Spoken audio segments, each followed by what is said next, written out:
Yeah, it took me longer than I expected to make the second part. Anyway, let's continue. 5 more cartoons to go. The next cartoon on the list is All This and Rabbits Too, and it's the only Bugs Bunny cartoon on the list, and it's in public domain. In this one, the person who is hunting bugs is a Stephen Fetchit caricature. And that's it. It really isn't anything special. The only difference between this one and your standard Bugs Bunny cartoon is that Elmer is replaced with a black hunter. The only Alright, Mr. Rabbit, I'll start you coming and put on them hands or else I'll blitzkrieg you. Now you march. You get going, Rabbit.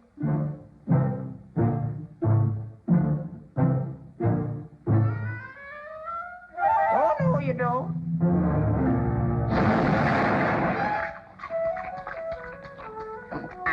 What's up, Doc? I just shot me a rabbit, and you all,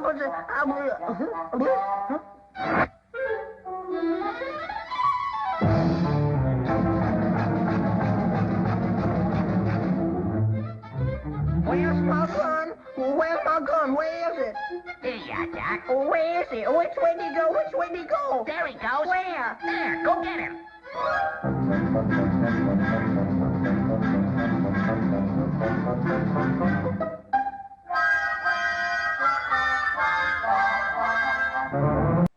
The only thing new was the lock scene, which was later recycled for The Big Snooze, and the end in which Bugs and the hunter play a dice game and Bugs wins and takes everything from him.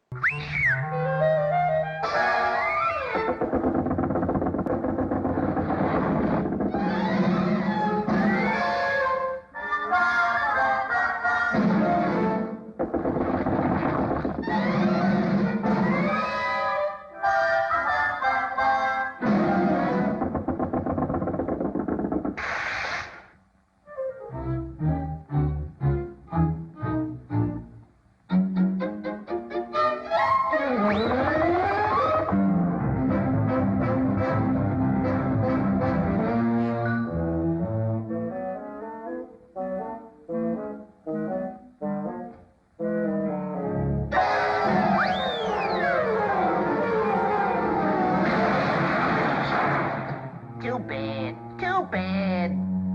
Oh, well.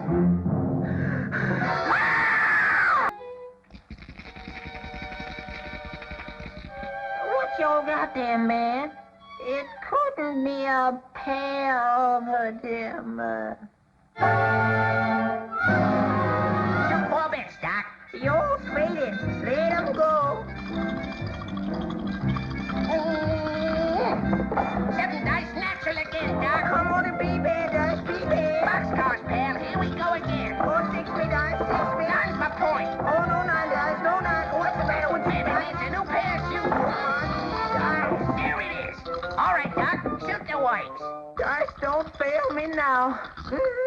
Well. Sorry, Doc. That's gonna catch me a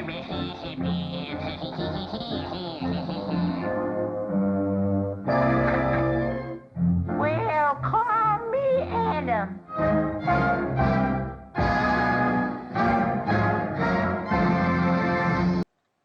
So yeah, even if I ignore the stereotypes, this cartoon is nothing special considering it's a Bugs Bunny cartoon.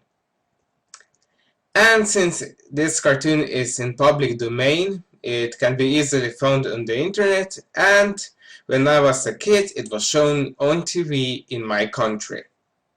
The next cartoon on the list is Coal Black and the Seven Dwarfs, and it is the most known cartoon on the list. And it is often considered as one of the greatest cartoons of all time because of the jazz score, I guess. I never understood why this cartoon is considered a masterpiece. Then again, Bambi Meets Godzilla also made it on the top 50 greatest cartoons list, so I shouldn't be surprised. So this cartoon is a parody of Snow White. It opens with a child telling her mammy to tell her a story, and so she tells her the story of Snow White and the Seven Dwarfs. We then meet the evil rich queen, and I really love her deep voice. Magic mirror on the wall, send me a prince about 6 feet tall. The gal and the prince, what a sickening sight. Hello, murder incorporated. Blackout, so white. So yeah, she wants a prince, and the prince then comes. But instead of her, he wants Snow White, who is the only character in this cartoon that is spared of being drawn in blackface. And in case you're now wondering why this cartoon is called Coal Black and the Seven Dwarfs and not Snow White, it's because the title of it was changed shortly before it was released. Because they thought that Snow White and the Seven Dwarfs was too close to the original and people would get confused. They dance, the queen finds out about this and hires Murder Incorporated to get rid of Snow White. They kidnap her, but they don't kill her because she found a way to change their minds. She then meets the Seven Dwarfs who are now in the army, and Snow White becomes their cook. In the meantime, the queen finds out that Snow White is still alive and decides to get rid of her by the Monsanto way. And thank goodness she used a poisoned apple and not a poisoned watermelon. So she gives the apple to Snow White and she eats it. The dwarfs, however, find out about this and take care of the queen. Snow White is, however, out of the world, but then the prince comes and tries to wake her up with a kiss. He fails at trying, but a small dwarf succeeds instead of him. I do see why this cartoon is the most popular on the list. It's very fast-paced and upbeat, unlike some of the other cartoons on this list. But I still don't see why it is considered a masterpiece. The next cartoon on the list is Tin Pan Alley Cat. Everyone in this cartoon is an anthropomorphic cat. The main character is a small cat, which is a caricature of Fats Waller. A preacher warns him not to go into a club because he will be tempted by wine, women, and song. He goes into the club and he enjoys it so much that he is sent out of this world. And from here on, the cartoon becomes a surreal mess. Most scenes are recycled from Porky and Wacky Land, but that's nothing new since a lot of scenes from the club were also recycled from other cartoons. And they didn't even bother changing some of the people to cat people, by the way. Anyway, the surreal world frightens him so much that when he wakes up, he joins the religious music group outside of the club. And so the cartoon ends. Just like Coal Black, this one is by many cartoon fans considered a masterpiece. However, it is my least favorite on the list because it is simply a surreal mess and it offers nothing. It feels rushed, forced, and simply the whole out of this world sequence just feels uncreative to me. It's nothing else than just filler. I personally consider Porky and Wacky Land to be overrated by people, but at least the weirdness and surrealism in that cartoon came across as more creative and actually served a purpose in the end. In this one it doesn't, despite parts of it being recycled from Porky and Wacky Land. It's the same problem I have with some modern cartoons. Pointless surrealism that serves no purpose except making sure that the episode is long enough. Yeah, that doesn't do anything for me. The only thing I like in this cartoon is the music, but that's basically it. The next cartoon on the list is Angel Puss. It's the only Looney Tunes short on the list, because the rest were Merry Melodies cartoons. In this one we have a boy who got paid to drown a cat. The cat escapes unnoticed out of the sack and pretends to be the boy's conscience and makes sure that he dumps the sack. The cat then dresses as a ghost and scares him several times. This stops, however, when they both land in a pool and it is revealed that the cat isn't a ghost. The boy takes a gun and shoots it, and after that 9 ghost cats go after him. This is actually quite a dark cartoon, and it is very different from the other cartoons on the list. It's also interesting that the black boy looks almost the same as the hunter from Aldous and Rabbits too. They, however, don't behave the same way, well, with the exception of both being unable to resist the sound of rattling dice. This is because the personality of the hunter is inspired by Stephen Fetchit, while in Angel Puss it isn't. And now the last cartoon on the list, Goldilocks and the Jiving Bears. It's just like Coal Black and the Seven Dwarfs, with the difference it's based of Goldilocks, as well as of Red Riding Hood. It's actually very similar to another cartoon from Warner Brothers. In this cartoon, the bears play their instruments so much that they need to cool off. In the meantime, we see the wolf who finds out that Little Red Riding Hood will be late. But he sees Goldilocks through the window and goes after her. He starts to chase her, but the bears come home and start playing their instruments. This causes Goldilocks and the wolf to dance so much that the wolf gets exhausted and runs back to Grandma's house. Red Riding Hood comes then, but the wolf is too tired to eat her. And the 3 bears also come into the house and start to play there. Grandma comes from the cupboard and forces the wolf to dance with her. This cartoon reminds me of Red Hot Riding Hood, a MGM cartoon from Tex Avery.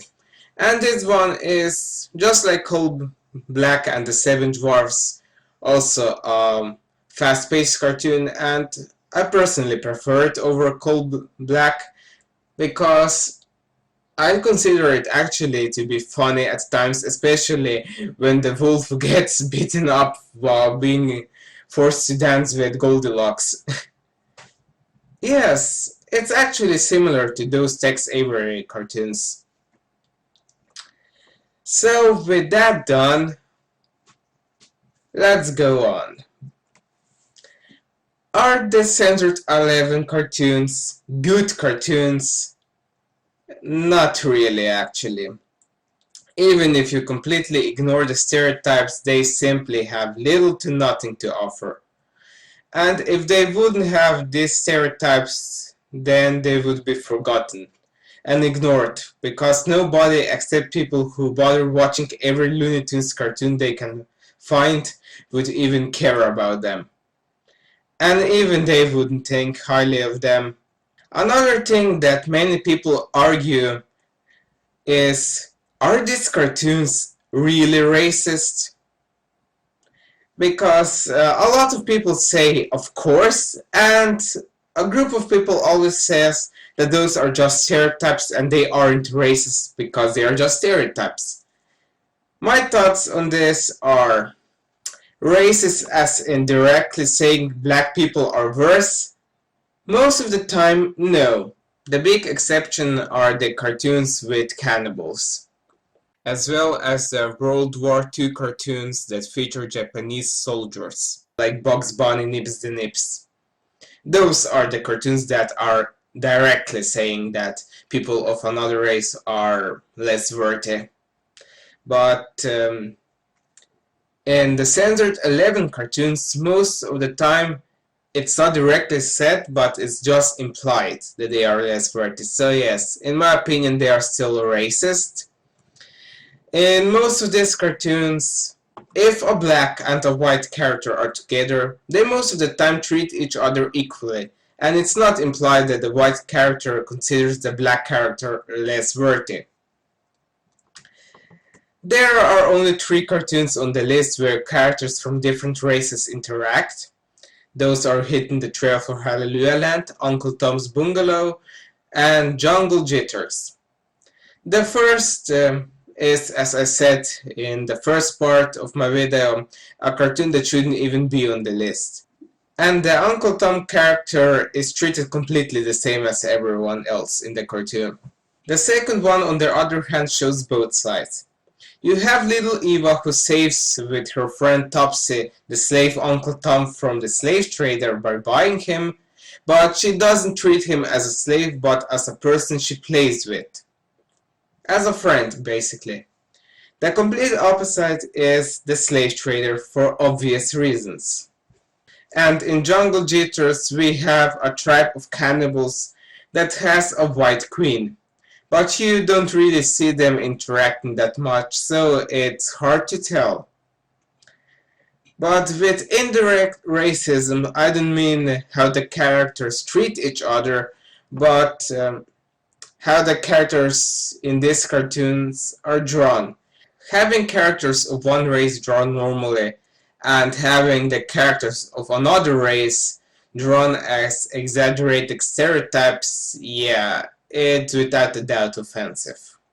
Add to this repetitive racial jokes and cliches, and that's basically what holds most of these cartoons together. Take this away and you have nothing. So these cartoons are raised by today's views. Pointing that out isn't anti-white, like some people like to say in the YouTube comment section. It's just an obvious statement of fact. The people who made these cartoons probably weren't racist. They were just reflecting what was popular back then, and those things were actually considered normal and were very common back then, so it's no surprise that they were also in cartoons. They do, however, teach us something. They are a history lesson and show us a time in which things that are considered unacceptable by today's standards were very common. And at the same time they also show us how much things have improved since then. While they are no longer relevant today, they remain a reminder of the past. Another thing that I would like to point out is also that most of these stereotypes are easily to misunderstand by today's use. With that I mean that the people who watch these cartoons today don't get the same thing out of them as the people who watched them when they were released in theaters. Most people that see these cartoons today think that these cartoons show how everybody back then thought that black people were, but actually the characters in these cartoons were most of the time caricatures of actual black actors and jazz singers. Most of the time they weren't stereotypes of your average black person. Some of them were, but most of them weren't. And since most of these actors and jazz singers aren't very known today, it's kind of understandable why people think that they are a stereotype of the general black public. As I already mentioned in this video a few times, the most popular caricatures were from Stephen Fetchit, an actor who became famous from stereotyping his own race, and he also became the first black entertainer to earn over $1 million. And things like this are still common today. A good example is Tyler Perry. I am saying this because I have noticed that most people that criticize these cartoons don't do any research at all. Another thing that most people argue is, should these cartoons be censored from the public? I personally would say yes and no at the same time. With that I mean, they aren't suitable for being shown on TV. Let's be honest, they aren't. Mainly because the general public would probably have a negative reaction to seeing these cartoons. I am also against complete censorship because that's simply not right in my opinion. If something gets censored for your average viewer, okay. It's probably for the better in most cases, but if people still want to see the uncensored version or something that is banned, I think they have the right to see that. And this is why I am all for a DVD release of these cartoons.